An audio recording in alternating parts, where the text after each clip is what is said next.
Video को शुरू करने से पहले मैं आपसे एक अपील करूंगा कि इस वीडियो को अंत तक ज़रूर देखें और जो मैं इसमें सवाल पूछ रहा हूं उसके जवाब ज़रूर दें और जो मैंने इसमें विचार व्यक्त किए हैं उन विचारों पर भी अपने विचार ज़रूर रखें। राम राम दोस्तों, मैं दीपक अग्रवाल अनूपगढ़ से, जिला श्री गंगानगर, जो कि राजस्थान का ही एक भाग है। भारत पाकिस्तान की अंतर्राष्ट्रीय सीमा पर ये बसा हुआ है। राजस्थान में एक घटना जो काफ़ी चर्चित हो रही है, हर कोई इस घटना की निंदा कर रहा है। बात कर रहे हैं हम बीकानेर जिले के रंजीतपुरा की। रंजीतपुरा में जो घटना घटित हुई है, मैंने अपने पेज पर वो घटना पूरी पोस्ट की थी कल, मगर आज फिर मैं इस घटना को लेकर आप सबके सामने आया हूं क्योंकि मन है वो टिक ही नहीं रहा है। झकझोर दिया है इस घटना ने पूरे मन को, अंतरात्मा को। एक 8वीं कक्षा की 13 साल की मासूम के साथ बड़ी ही बेरहमी के साथ दरिंदगी की गई और पुलिस ने हालांकि 2-3 दिनों के बाद मुख्य आरोपी श्याम सुंदर को गिरफ्तार कर लिया था, जो उसी गांव का है। जो मासूम थी उसका वो खेत पड़ोसी भी है। इस घटना को पेज पे पोस्ट करने के बाद जब मैंने इस घटना को और खंगाला तो कई चीज़ें सामने निकल कर आई हैं। आपको बता दूं कि जो 8वीं की छात्रा है, या थी कहेंगे, अब तो माफ़ी चाहूँगा, उसके 3 भाई हैं, माता है और पिता है। उसकी माँ शारीरिक रूप से विकलांग है और 13 साल की मासूम अपने पूरे घर को संभालती थी। पूरे घर का काम करती, खाना बनाती, पशुओं को संभालती, उनका दूध दोहती, अपने छोटे भाइयों को भी संभालती। यानी कि इस छोटी सी उम्र में उसने पूरे घर की जिम्मेदारी संभाल ली थी। उस मासूम के पिता भी काफ़ी कमज़ोर से हैं और मेरे ख्याल से वो अनपढ़ भी हैं। यानी कि छोटी सी उम्र में इस मासूम ने अपने पूरे घर को संभाल लिया था। अब उस घर को संभालने वाला कोई भी नहीं है, क्योंकि मासूम की माँ शारीरिक रूप से विकलांग है, दिव्यांग है। इस कारण से वो चल फिर नहीं सकती हैं। तो आप समझ सकते हैं कि उसके घर की कंडीशन क्या होगी। गरीब परिवार है।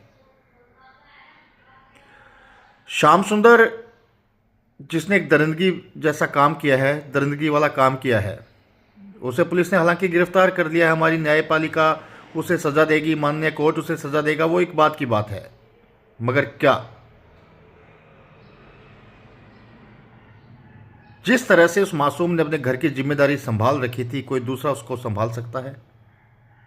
आज हम और आप कुछ घंटे उनके परिवार के साथ बैठ सकते हैं, कुछ दिनों के लिए बैठ सकते हैं, मगर क्या उस बेटी की जगह ले पाएंगे? सोचने का विषय है। श्याम सुंदर जो आरोपी है वो इतना शातिर था कि बच्ची की जो हालत की थी, उस आरोपी को गिरफ्तार करने के लिए लगातार वो धरना प्रदर्शन पर जाता रहा। पुरजोर तरीके से पुलिस प्रशासन से आरोपी को गिरफ्तार करने की मांग भी करता रहा। धरने में इस आरोपी के पिता भी थे, मगर उन्हें ये नहीं पता था कि इस दरिंदगी को अंजाम देने वाला उनका ही बेटा है। जैसे जैसे इस घटना के बारे में सुनते हैं तो अंदर से आंसू निकलते हैं भाई।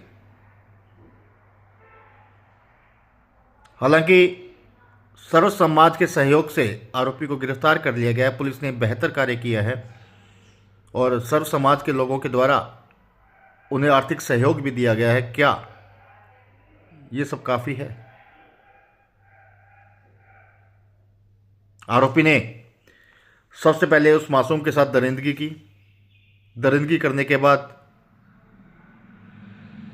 उस पर इतनी हैवानियत थी कि उसने मासूम के मुंह को मिट्टी से भर दिया और फिर वहाँ से चला गया। मगर अचानक उसके दिमाग में फिर एक राक्षस की सोच आ गई। वो वापस मुड़कर आया और बच्ची का गला घोंटकर उसी की चुन्नी से उसकी जीवन लीला खत्म कर दी। इस घटना के दौरान उसका जो गले में एक लकड़ी का लॉकेट पहना हुआ था वो वहीं गिर गया। लड़का अपने घर गया, जो आरोपी था श्याम सुंदर। घर जाकर उसने नहाना शुरू किया और देखा कि उसका लॉकेट वहाँ नहीं है, उसके गले में नहीं है। तो उसने अपने घर पर सेम वैसा ही रखा हुआ दूसरा लॉकेट पहन लिया और अपने खेत में चला गया काम करने के लिए।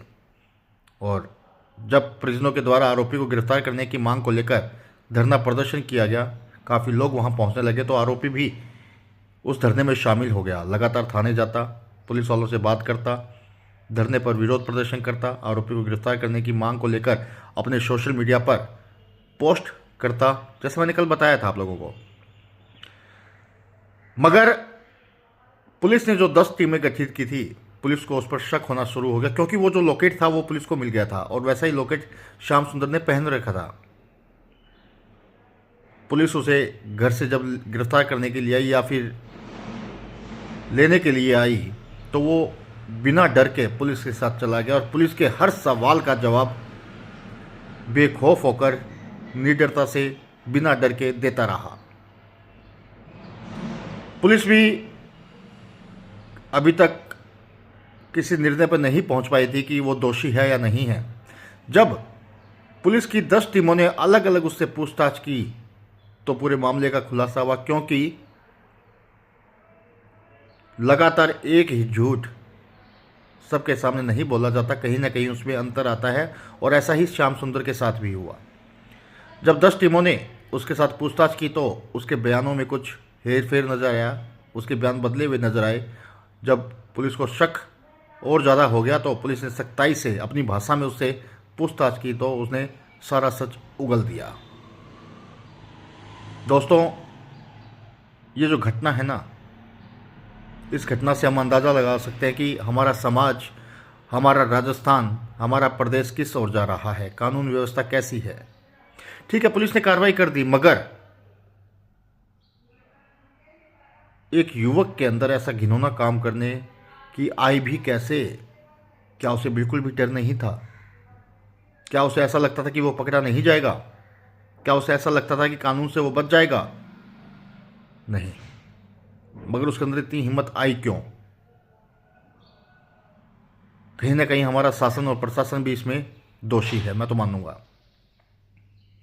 आप लोगों को क्या कहना है कमेंट करके ज़रूर बताना दोस्तों। और वास्तव में इसको एक बार पूरी वीडियो को दोबारा देखना और जो मैं कह रहा हूँ क्या वो सही है या गलत मुझे भी बताना। मेरा प्रयास रहा है कि आप लोगों के सामने सच रखूं और सच यही है कि जो ये घटना घटित हुई है इससे शासन और प्रशासन की बहुत बड़ी कमी उजागर भी होती ही है। मैं फिर कह रहा हूँ, पुलिस ने बहुत अच्छा काम किया, नो डाउट, मगर क्या अपराधियों के मन में शासन और प्रशासन का डर खत्म हो चुका है? तभी तो वो ऐसा घिनौना काम कर रहे हैं। तो दोस्तों, अगर आपको ये वीडियो अच्छी लगी हो तो इसे शेयर ज़रूर करें ताकि सरकार तक ये वीडियो पहुंचे और जो ऐसा घिनौना काम करते हैं उन तक भी ये वीडियो पहुंचे, या जो ऐसा काम करने की सोचते हैं या कभी कभी उनके दिमाग में कोई ऐसी बात आती है तो उन तक ये वीडियो पहुंचे और वो इससे सबक ले। हमें किसी का घर उजाड़ने का अधिकार नहीं है। तो प्लीज़, मैं जो कह रहा हूँ क्या वो सही है या गलत, कमेंट बॉक्स में ज़रूर बताएं।